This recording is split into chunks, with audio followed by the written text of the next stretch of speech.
Good morning everyone, I S के विक्रांत। आज के इस वीडियो के माध्यम से मैं आप लोगों को क्लाउज के बारे में बताने वाला हूं कि क्लाउज में हम लोग क्या पढ़ते हैं, क्लाउज से संबंधित किस प्रकार की आइडेंटिफिकेशन की बात पूछी जाती है। आपको सेंटेंस दिया हुआ रहेगा और क्लाउज पहचानने की बात पूछी जाएगी एग्जामिनेशन में। क्लाउज को पहचानना होगा कि कौन सा क्लाउज है, या दो सेंटेंस दे दिया जाएगा और दोनों सेंटेंस को जोड़ने की बात की जाएगी।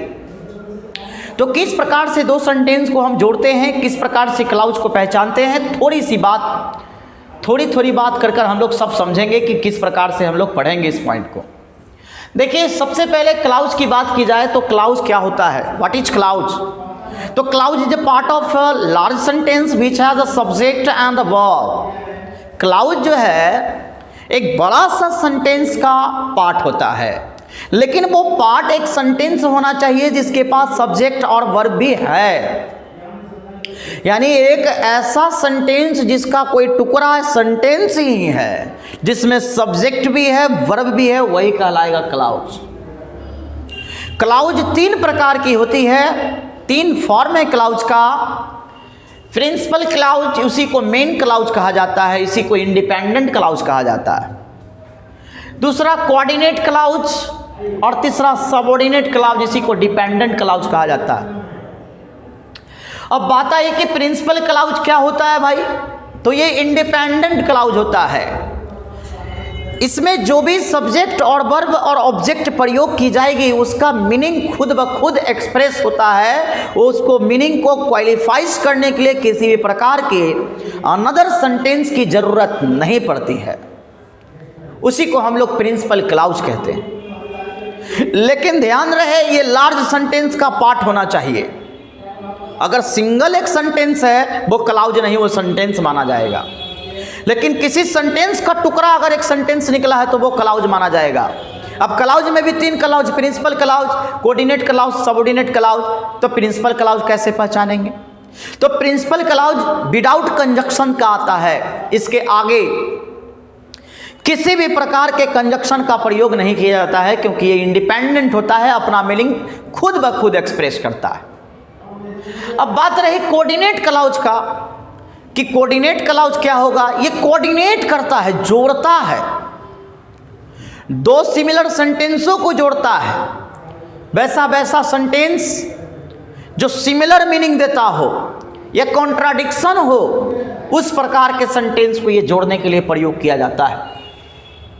आप कोऑर्डिनेटिंग कंजक्शन के बारे में तो पढ़े ही होंगे, जिसमें आपको एंड के बारे में बताया जाता है, बट, एट, सो, नॉर, और ये सब कोऑर्डिनेटिंग कंजक्शन है। इधर और, neither, nor, not only but also, coordinating conjunction के रूप में आप लोग पढ़े होंगे। तो यदि दो सेंटेंस को कंबाइन करना हो तो हम कोऑर्डिनेटिंग कंजक्शन का प्रयोग कर सकते हैं।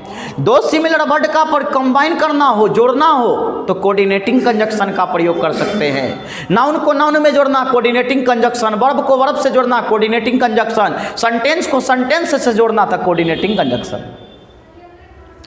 फिर उसी के बाद में सबऑर्डिनेट क्लाउज है। सबऑर्डिनेट क्लाउज डिपेंडेंट क्लाउज होता है। ये पीछे वाले सेंटेंस पर डिपेंड रहेगा।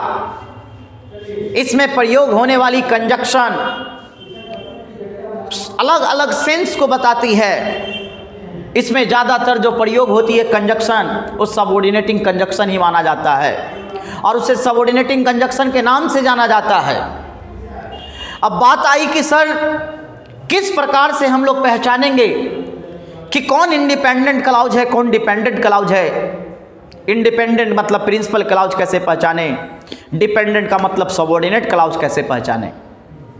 अगर आप इंडिपेंडेंट क्लाउज को पहचानना चाहते हैं तो आपको हम एक बात बता देते हैं कि इसके पहले किसी भी प्रकार का कंजक्शन का प्रयोग नहीं किया जाएगा।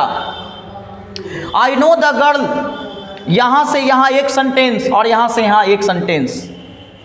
तो इस सेंटेंस में जो लिखा हुआ आई नो द गर्ल, यहां से उधर जो सेंटेंस हो गया, ये प्रिंसिपल क्लाउज है, क्योंकि इसके साथ में किसी भी प्रकार का कंजक्शन का प्रयोग नहीं किया गया है और साथ ही साथ ये अपना मीनिंग खुद ब खुद एक्सप्रेस कर रहा है। इसमें प्रयोग होने वाली जो सब्जेक्ट है, जो वर्ब है, ऑब्जेक्ट है, कंप्लीट मीनिंग एक्सप्रेस कर रहा है। लेकिन यदि आप चाहते हैं कि हम आगे वाले सेंटेंस को पहचाने किस किस प्रकार का क्लाउज है।